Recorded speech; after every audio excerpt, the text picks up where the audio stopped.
Okay, so we're going to continue our discussion about applications of linear equations. So if you open up this little booklet here, we're going to talk about how we're going to write equations from word problems.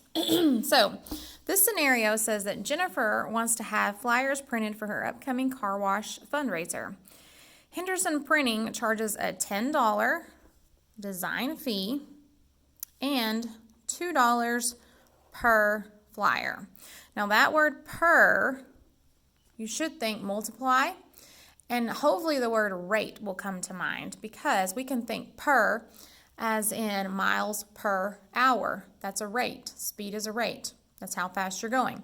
So we use that word per a lot when we're talking about rates.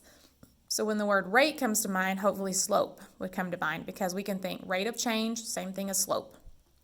So it says, write the equation that represents the total cost T in terms of flyers F. Okay, well, so let's define our variables. They're telling us to use T and F. They said T should represent the total cost, and they said F should represent flyers, or the number of flyers. So when they tell you to write an equation that represents the total cost, then you're going to need to say T equals.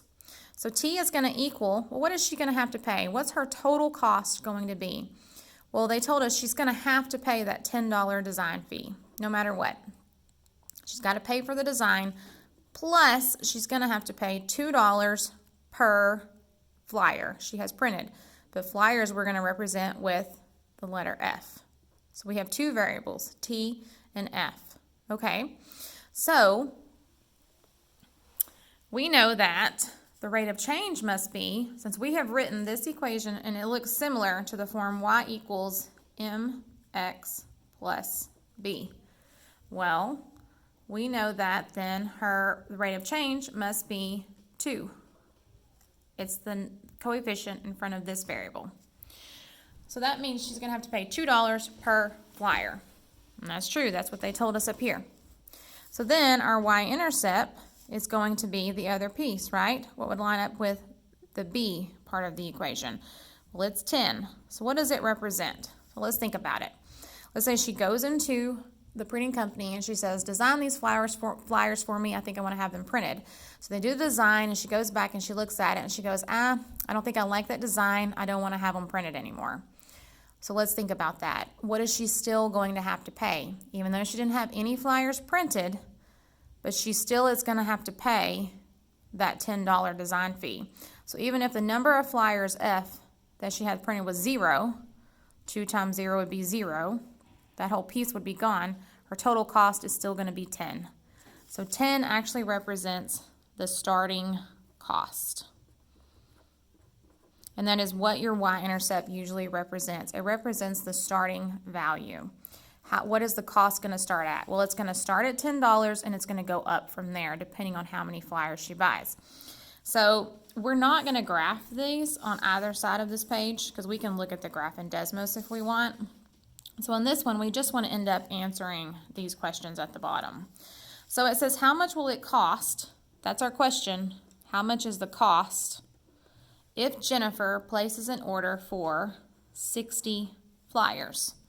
So we want to know cost, and we said T is the total cost. So we actually want to know T if she orders 60 flyers. Now remember, flyers was F. So they've given us this piece here, F, and they want to know T. So we know that T is equal to 10 plus 2 times, how many flyers did she order? She ordered 60.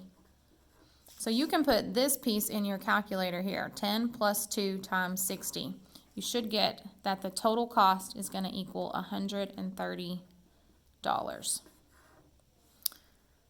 Okay, let's look at another situation, a little bit different. So Greg wants to empty his hot tub to clean it. He has a 300-gallon hot tub and he empties it at a rate of 20 gallons per minute. So it says, write the equation that represents the gallons of water in the hot tub, G, in terms of minutes, M. Okay, we know he has a 300-gallon hot tub and he empties it at a rate of 20 gallons per minute. Now again, here's that word rate and per. So notice how those are connected. So we know they told us to use the variables G and they told us to use the variable M. So G is supposed to represent gallons of water in the hot tub. That's what G is going to be. So that's our gallons. And then M, they said, was minutes. Okay, so let's write our equation. The equation that represents the gallons. So we know it's going to have to say G equals, the gallons is equal to, this equation over here is going to represent how many gallons. Well, how much does he start off with? 300. Now, are we adding water or taking away water? It says he's emptying his hot tub, so we're taking away water. And we're going to take it away at 20 gallons per every minute. So that's how you can always read your slope. The number per whatever your variable stands for. So that's our rate of change. Now, don't forget that it's negative 20. You have to take the sign in front of it because we're decreasing our water. So we should start off with a level of water up here, and the water level should go down because he's emptying the tub. It says, what is the y-intercept? What does it represent? Well, the y-intercept is this other piece, our 300.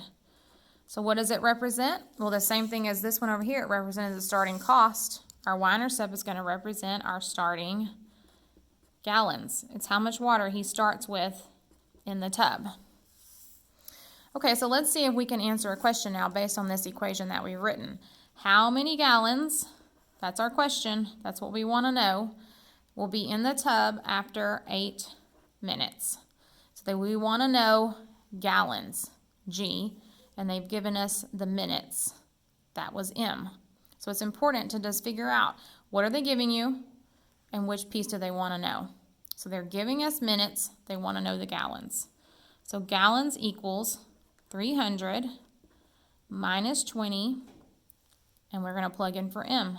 They told us that was 8 minutes.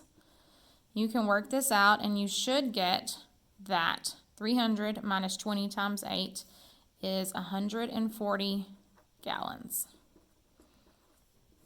So that should be our answer. Now, suppose they want to know how long does it take to empty his tub? Well, maybe if we want to know how long, that's minutes, right? Minutes is what we measure time in. How long did it take him to empty the tub? Well, then we need to figure out how many gallons are left in the tub when it's empty. So then we would be figuring out M given G. So sometimes they won't always give you this piece on this side of the equation. Sometimes they're going to give you the total and want you to find how long. Or what if it said, well, what if Jennifer only had $500 to spend? How many flyers could she order? Well, that would be a total cost. They'd be giving us a total cost, and we want to know this number of flyers here that she could order. So instead of plugging in for F, like we did down here, if we're given a total cost, we would plug in for T. So I'm going to transfer this over to the back. So T equals 10 plus 2F. So let's say she only has $500 to spend. How many flyers can she order? Well, we know her total cost has to be $500. She can't spend any more than that. Then we would plug it in on this side for the total cost. Then we could solve to figure out how many flyers can she order. We'd need to subtract 10 to do that. So 500 minus 10 is 490,